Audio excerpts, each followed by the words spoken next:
तत्कालीन driver licence परीक्षण एक मैनुअल विधि है।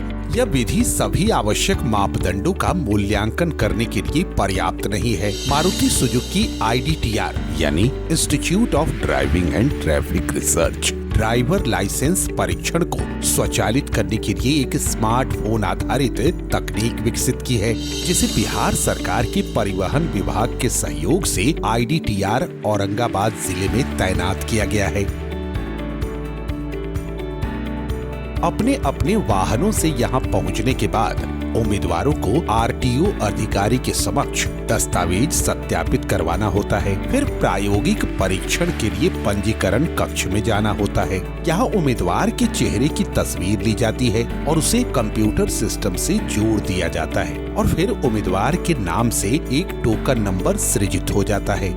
इसके बाद उम्मीदवारों को ब्रीफिंग रूम में IDTR इंस्ट्रक्टर एक विजुअल प्रेजेंटेशन के साथ परीक्षण प्रक्रिया के बारे में विस्तार से समझाते हैं। इसके बाद शुरू होता है प्रारंभ बिंदु से व्यवहारिक परीक्षण या प्रैक्टिकल टेस्ट।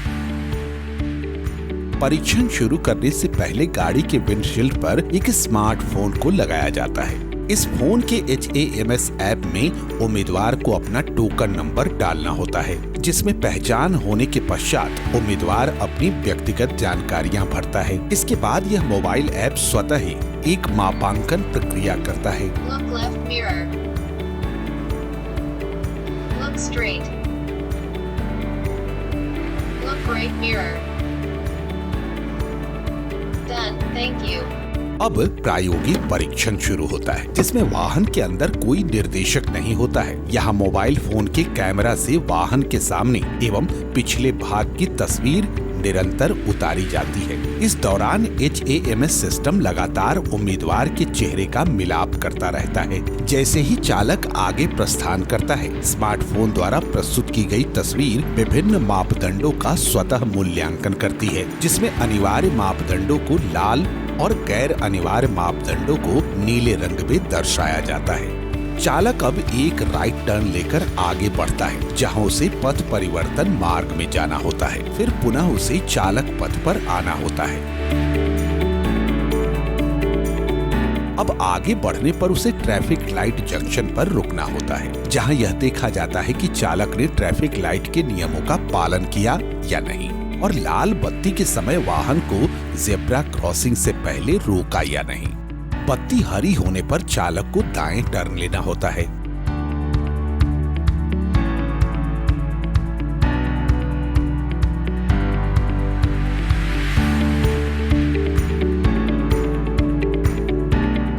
वहां से सीधा चलकर पुनः दाएं टर्न लेने पर एक घुमावदार पथ का सामना करना होता है, जिसे फॉरवर्ड एस भी कहा जाता है।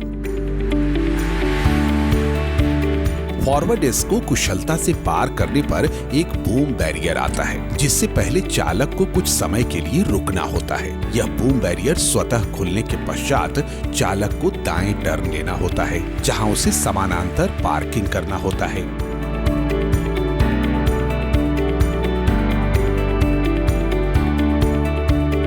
यहाँ HAMS बारीकी से यह जांचता है कि चालक को समय कितना लगा, वाहन सीमा के अंदर लगाया या नहीं और वहाँ कितनी बार अनिर्धारित पीछे गया।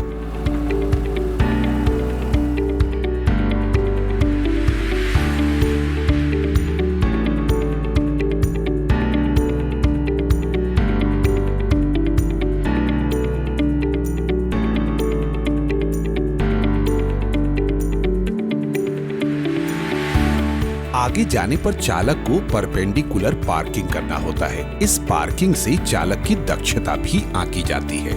यहाँ कुछ देर रुकने के पश्चात चालक को पुनः पथ पर आना होता है। यहाँ से आगे बढ़ने पर बाएं टर्न लेना होता है, फिर सीधे चलना होता है।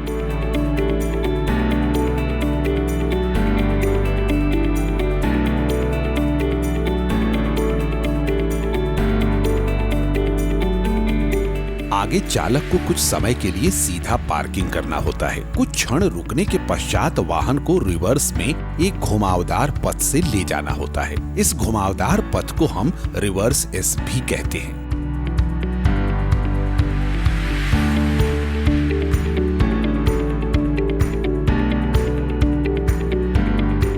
पथ को सफलतापूर्वक पार करने के पश्चात चालक को सीधा चलना होता है, जहां इस परीक्षण का अंत बिंदु है।